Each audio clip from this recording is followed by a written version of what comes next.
எரேமியா 4ஆம் அதிகாரம்.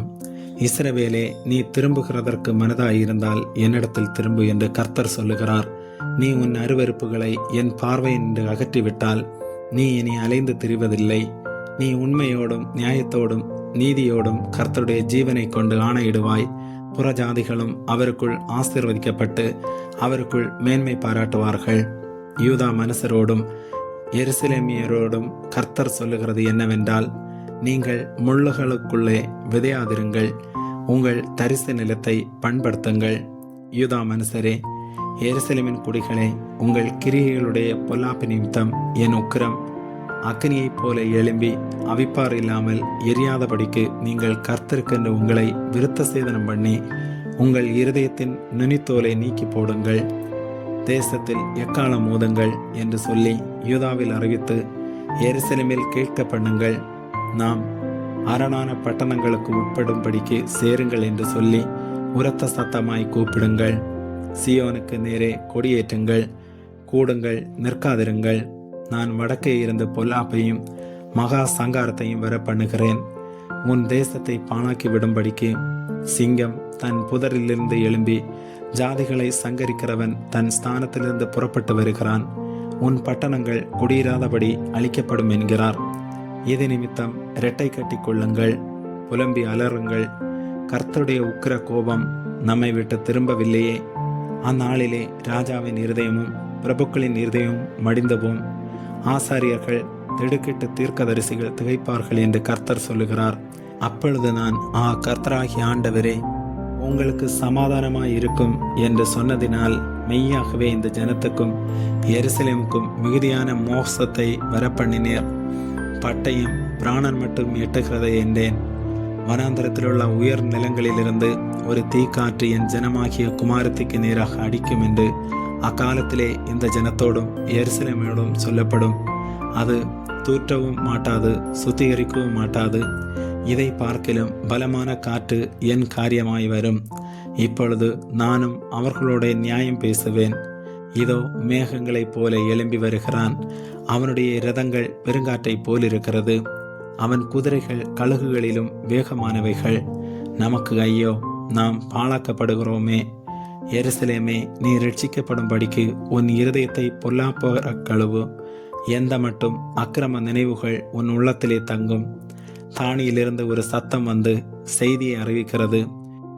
எப்ராயிமின் மலையிலிருந்து வந்து தீங்கை பிரசித்தம் பண்ணுகிறது. ஜாதிகளுக்கு அதை நீங்கள் பிரஸ்தாபம் பண்ணுங்கள். இதோ, காவற் சேவகர் தூர தேசத்திலிருந்து வந்து யூதாவுடைய பட்டணங்களுக்கு விரோதமாய் உரத்த சத்தமிடுவார்கள் என்று எருசலேமுக்கு கூறுங்கள். அதற்கு விரோதமாய் அவர்கள் வயல்வெளிகளின் காவற்காரரை போல சுற்றிலும் இருப்பார்கள். அது எனக்கு விரோதமாய் கலகம் செய்தது என்று கர்த்தர் சொல்லுகிறார். உன் நடக்கையும் உன் கிரியைகளுமே இவைகளை உனக்கு நேரிட பண்ணின. இது இத்தனை கசப்பாயிருந்து உன் இருதயம் மட்டும் எட்டுகிறதற்கு காரணம் உன் பொல்லாப்புதானே. என் குடல்களே நோகிறது.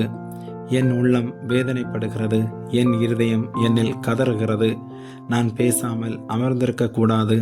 என் ஆத்துமாவே, எக்காலத்தின் சத்தத்தையும் யுத்தத்தின் ஆர்ப்பரிப்பையும் கேட்டாயே. நாசத்துக்கு மேல் நாசம் வருகிறதாக கூறப்படுகிறது. தேசமெல்லாம் பாழாகிறது. அசுப்பிலே என் கூடாரங்களும் ஒரு நிமிஷத்திலே என் திரைகளும் பாழாக்கப்படுகிறது.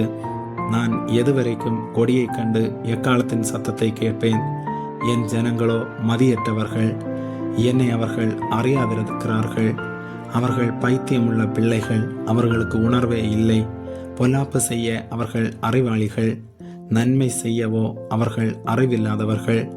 பூமியை பார்த்தேன், அது ஒழுங்கின்மையும் வெறுமையுமாயிருந்தது. வானங்களை பார்த்தேன், அவைகளுக்கு ஒளி இல்லாதிருந்தது. பர்வதங்களை பார்த்தேன், அவைகள் அதிர்ந்தன. எல்லா குன்றுகளும் அசைந்தன. பின்னும் நான் பார்க்கும்போது மனுஷன் இல்லை. ஆகாசத்து பறவைகள் எல்லாம் பறந்து போயின. பின்னும் நான் பார்க்கும்போது கர்த்தராலும் அவருடைய உக்கிர கோபத்தாலும் பயிர் நிலம் வனாந்தரமாயிற்று. அதன் பட்டணங்கள் எல்லாம் இடிந்து போயின. தேசமெல்லாம் பாழாய்ப்போம். ஆகிலும் சர்வ சங்காரம் செய்யேன் என்று கர்த்தர் சொல்லுகிறார். இது நிமித்தம் பூமி புலம்பும், உயர இருக்கிற வானங்கள் கர்த்துப்போம். நான் அதை சொன்னேன், அதை நிர்ணயம் பண்ணினேன். நான் மனஸ்தாபப்படுவதும் இல்லை. நான் அதை விட்டு திரும்புவதும் இல்லை. குதிரை வீரரும் வில் வீரரும் இடும் சத்தத்தினாலே சகல ஊராரும் ஓடி அடர்த்தியான காடுகளில் புகுந்து கண்மலைகளிலும் ஏறுவார்கள்.